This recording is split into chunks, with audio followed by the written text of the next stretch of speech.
and with strengthen buff. So we take out the blaster, now we gain tactical maneuvers, so we get to attack again.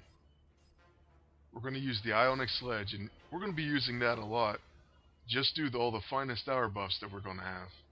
Right now we only have 2, the shield which we started with, which comes with the Savant Spear, and then we gain strengthen from Neurotrope.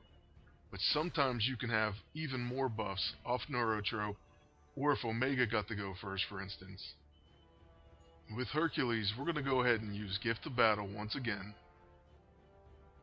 and he gains Agile. The enemy is using Trap Shot, and it hits my agent, and it stuns him. But it's going to be Omega Sentinel's turn, so we'll start with the Plasma Torch, and that will gain strengthen for everyone in the party. And then we're going to go ahead and use the Plasma Blast. It does pretty good damage. She only has 2 finest hour buffs, like my agent had.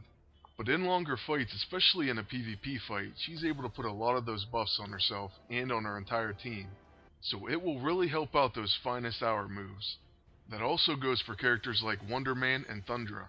Now in this battle, we're fighting Magneto, the epic boss, because we continue to try to get the items that we need for the upcoming Adamantium process video.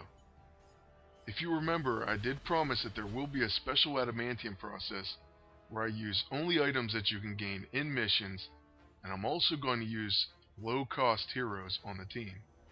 I need just 2 more items, and I'm having pretty bad luck getting them. But since this battle was kind of random, due to the shield that Magneto puts on, I'll go ahead and just talk a little bit about what I have planned for this week. I plan on releasing 2 Team Spotlight episodes. This is going to be the first one. Then I will release a second episode later in this week.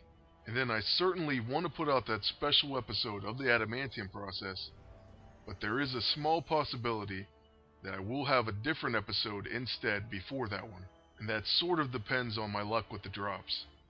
The only thing is I already have a really good team that's lined up for the Adamantium process, so trust me, that won't be a letdown, and I will be putting out that special episode very soon, no matter what.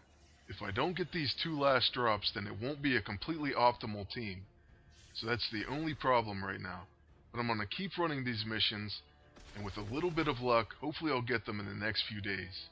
For this particular epic boss, I usually either try to punch through his shield, which sometimes is really hard, or you can just spam something like Mystical Munition, and those items will take him down pretty fast.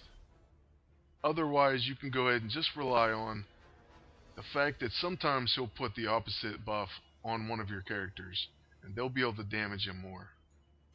But with certain characters, like Hercules, with Captain Britain, really heavy damage characters, you can sometimes punch through his shield. You can do that much damage. And then other times, you'll do absolutely nothing to him. You'll do only just a little bit off of his shield. It's kind of weird. I understand how the battle works, but it still seems kind of random. So right after this battle, we're going to go into the PvP battles, and I will show you this team in PvP action. And we have some really strong opponents this time. First, we're going against a team with Hercules and Juggernaut. I thought it was pretty cool that I ended up going against another Hercules. And then they have Juggernaut on top of that, and I believe a Bruiser agent, so it's triple Bruisers. I don't have any blasters to take advantage of it.